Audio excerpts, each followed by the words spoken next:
पवित्र पोर्टल शिक्षक भरतीच्या दुसऱ्या टप्प्याची कार्यवाही सुरू झालेली आहे आणि त्याचबरोबर तिसरी टेटसुद्धा वेळीच घेण्यात येणार आहे असं शालेय शिक्षण विभागाने सांगितलेलं आहे. आणि त्याच्या संदर्भातील जे काही अपडेट्स आहे आपण चॅनलवरती देतच असतो. मित्रांनो, एक रिसेंटली लाईव्ह केलेलं आहे या चॅनलवरती, तेव्हा एक ऑथेंटिक माहिती तुम्हाला मंत्रालयातील अपडेट्सवरती सांगण्यात आली होती. त्याच्यामध्ये असं होतं की तिसऱ्या टेटसाठी सध्या कोणताही प्रस्ताव पाठवण्यात आला नसून तरीसुद्धा कोणकोणत्या विषयासाठी कोणतं क्वालिफिकेशन असलं पाहिजे किंवा फर्स्ट फेजमध्ये कोणाला संधी मिळाली नव्हती पहिल्या टप्प्यामध्ये, त्यांना दुसऱ्या टप्प्यामध्ये कशी संधी मिळेल, त्याचबरोबर तिसऱ्या टेटमध्ये त्यांचं क्वालिफिकेशन कसं ग्राह्य धरलं जाईल यावरती सध्या निर्देश देण्यात आलेले आहेत मंत्रालयाला. आणि मंत्रालयातून त्यावरती जी आर निघताना आपल्याला दिसणार आहेत. आणि जसं मी तुम्हाला सांगितलं होतं त्याच पद्धतीने नुकताच सुद्धा आलेला आहे, महत्त्वाचा शासन निर्णय. आणि त्याच्यानुसार बऱ्याच शिक्षकांना दिलासा मिळणार आहे आणि याचा फायदा तिसऱ्या टेटला तर 100% होणार आहे, परंतु दुसऱ्या टप्प्यामध्ये सुद्धा जागा येतील यामध्ये शंकाच नाही आहे. मित्रांनो, मी ॲडव्होकेट प्राध्यापक बालुशा माने आपल्या सर्वांचं यूट्यूब फॅमिलीमध्ये पुन्हा एकदा स्वागत. शिक्षकांच्या हक्काच्या प्लॅटफॉर्मवरती आणि हक्काच्या नोकरीसाठी आपण हा सक्रिय लढा देत आहोत.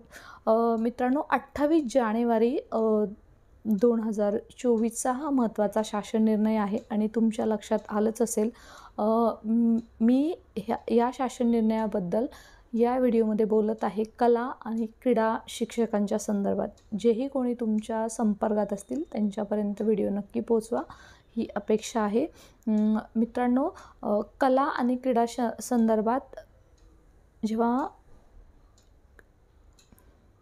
अटी ऑलरेडी आपल्याला 15 मार्च 2024च्या GRनुसार शासनाने अवगत करण्यात आलेल्या होत्या आणि त्याच्यानुसार दुसऱ्या टप्प्यांमध्ये यांना संधी मिळावी असं अपेक्षित होतं.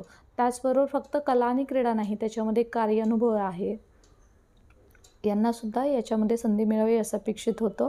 परंतु दुसऱ्या टप्प्यामध्ये नक्की कोणाला संधी मिळेल हे सुद्धा पाहणं तितकंच गरजेचं आहे. हा जेव्हा GR निघाला त्यावरती आपण शालेय शिक्षण विभागाशी संपर्क साधलेला आहे आणि त्यांनी जे काही स्पष्टीकरण दिलेलं आहे ते सुद्धा या व्हिडिओच्या शेवटी मी तुम्हाला नक्की सांगणार आहे. चला तर मित्रांनो, प्रथमतः आपण तो GR पाहूया. आणि खरंच हा GR खूप महत्त्वाचा होता. जे उमेदवार आहेत जे तिसऱ्या टेटची वाट पाहत आहेत मित्रांनो, आता फक्त तुम्ही अभ्यासाला लागा. भरती होते, तिसरी टेटसुद्धा होते आणि नियोजित वेळेमध्ये होते, त्यामुळे काहीच टेन्शन घेऊ नका. पुढचे अपडेट्स, पुढचं जे काही आपलं कार्य आहे ते आपण करतच आहोत. डू सबस्क्राईब आणि नोटिफिकेशन ऑन करून ठेवा. जेव्हा जेव्हा शक्य होईल तेव्हा तुम्हाला लाईव्ह येऊनसुद्धा तुम्हाला तुमच्या प्रश्नांची उत्तरं नक्की दिली जातील. मित्रांनो, वास्तविक पाहता हा जो GR आहे तो सेवा ज्येष्ठतेसंदर्भात आहे. अर्थातच त्यांच्या शर्ती याच्यामध्ये सांगितलेल्या आहेत की सेवा ज्येष्ठतेसाठी किंवा आपण त्याला सिनियरिटी बोलूया, त्याच्यासाठी कोणकोणते नियम असले पाहिजेत.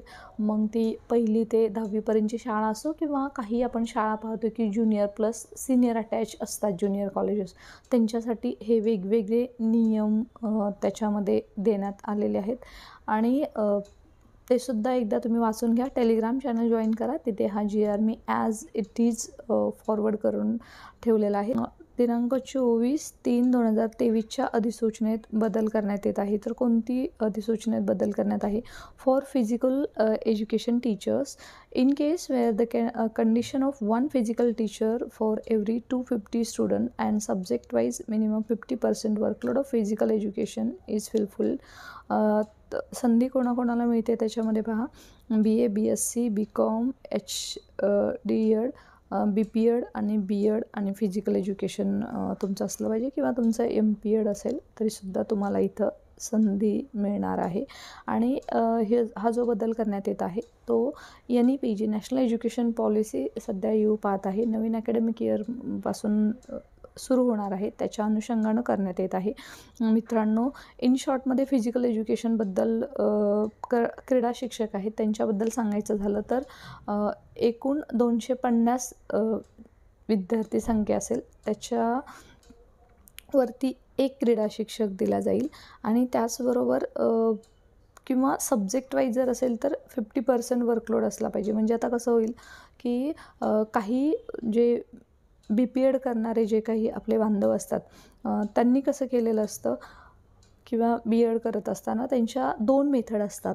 सो जी दुसरी मेथड आहे किंवा त्याचबरोबर त्याच्यामध्ये त्यांना 50%चा वर्कलोड दिला जाईल जर वर्कलोड कमी असेल तर त्याच्यासाठी. आणि किंवा त्याचबरोबर जेव्हा तुम्ही BA केलेलं आहे, ओके, जेव्हा तुम्ही BA करत असता तेव्हा तुमचं जे स्पेशलायझेशन सब्जेक्ट आहे त्याचा तुम्हाला 50% वर्कलोड दिला जाणार आहे आणि 50% वर्कलोड आहे तो BPEd म्हणजे तो फक्त क्रीडा शिक्षकाचा दिला जाणार आहे, फिजिकल एज्युकेशन टीचरचा दिला जाणार आहे. याच्या अगोदर कसं होतं की PTचा शिक्षक आहे तो फक्त PT फिजिकल टीचर्स ट्रेनिंग एवढंच फक्त विद्यार्थ्यांना शिकवायचा आणि त्याच्यामुळे वर्कलोड बसत नव्हते किंवा त्यांची भरती होत नव्हती. आणि आज वास्तविकता अशी आहे की बरेच हे कॉलेजेस आहेत ते बंद पडलेले आहेत, परंतु याच्यामध्ये सुधारणा करून त्या शिक्षकाला ज्याचं BAमध्ये जे स्पेशलायझेशन होतं ग्रॅज्युएशनला त्या विषयाचा हाफ वर्कलोड आणि PTचा हाफ वर्कलोड म्हणून अशी एका शिक्षकाची नियुक्ती करण्यात येणार आहे. त्यामुळे येणाऱ्या काळामध्ये जे BPEd कॉलेजेस बंद झालेले आहेत ते सुद्धा सुरू होतील, कारण जास्तीत जास्त शिक्षकांची आता मागणी येणाऱ्या काळामध्ये होणार आहे. त्यामुळे ही खूप चांगली उपलब्धी आहे. त्याचबरोबर कला शिक्षकाचं काय तर कला शिक्षकाचं आहे for art teacher BA BSc BCom BFA diploma in GD art and with AM certificate with AM diploma in art education. आणि त्याच्याबरोबर अजून एक त्यांनी दिलेलं आहे की BA BSc BCom BFA diploma in GD art DTC DM ATD with 10 years service. आता जर दुसरे फक्त तुमचे सर्टिफिकेट कोर्सेस झाले असेल तर 10 वर्ष तुम्हाला अनुभव असला पाहिजे. तर कला शिक्षकांचं असं आहे की एकूण 500 जेव्हा विद्यार्थी असतील विद्यार्थी संख्या असेल त्याच्यावरती एक कला शिक्षक असणार आहे. कला शिक्षकांच्या बाबतीमध्ये शासनाने असा वर्कलोड डिवाईड केलेला नाही आहे, जसं मी तुम्हाला क्रीडा शिक्षकांच्या बाबतीमध्ये सांगत होते. आणि हा जो बदल करण्यात आलेला आहे तो आहे नवीन राष्ट्रीय शैक्षणिक धोरणानुसार क्रीडा शिक्षकांच्या नियमित नियुक्ती आवश्यक असल्याने ही तरतूद करण्यात आलेली आहे. त्याचबरोबर नवीन शैक्षणिक धोरणानुसार कला शिक्षकांची नियमित नियुक्ती आवश्यक असल्याने ही तरतूद करण्यात आलेली आहे. नियमित शिक्षक शाळांना हवे आहेत, त्यामुळे कला आणि क्रीडा फक्त क्रीडा शिक्षकांकडे झुकतं माप आहे. आणि 250 जरी विद्यार्थी संख्या असली तरी एक PT टीचर त्याला अर्धा वर्कलोड त्याला शिकवावा लागणार आहे शाळेचा, जो त्याचा BAचा स्पेशलायझेशन होतं मगाशी मी सांगितल्याप्रमाणे. परंतु कला शिक्षकाला फक्त तो कला शिक्षक म्हणून एकूण जर 500 विद्यार्थी संख्या असेल, पटसंख्या असेल, तिथं एक शिक्षक नेमला जाणार आहे. त्याचबरोबर हा जेव्हा GR निघाला त्या संदर्भातील जे मंत्रालयातील जे आपण अपडेट घेतलेला आहे की हा जो GR आहे तो इम्प्लिमेंट कधीपासून होणार आहे. तर मित्रांनो, या GRचं इम्प्लिमेंटेशन जरी थर्ड टेटवरती होणार असलं तरीसुद्धा सेकंड फेजमध्ये सुद्धा क्रीडा शिक्षक आहेत त्यांची नियुक्ती करण्यात येणार आहे.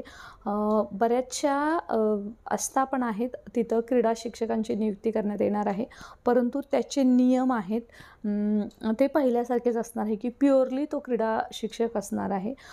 त्याच्यामध्ये मुंबईची BMC आहे तिथेसुद्धा तुम्हाला येणाऱ्या काळामध्ये जागा दिसतील क्रीडा शिक्षकांच्या आणि बाकीच्या परंतु मिनिमम शिक्षक असतील. कला शिक्षकांना सध्या सेकंड फेज आहे दुसऱ्या टेटची, त्याच्यामध्ये संधी मिळणार नाही. परंतु जेही कोणी हे व्हिडिओ पाहत आहेत ते कला क्रीडा येणाऱ्या काळामध्ये कार्यानुभव आणि इतर विषयांसाठी सुद्धा तुम्हाला असेच सूचना थर्ड टेट संदर्भात येणाऱ्या तुम्हाला दिसतील.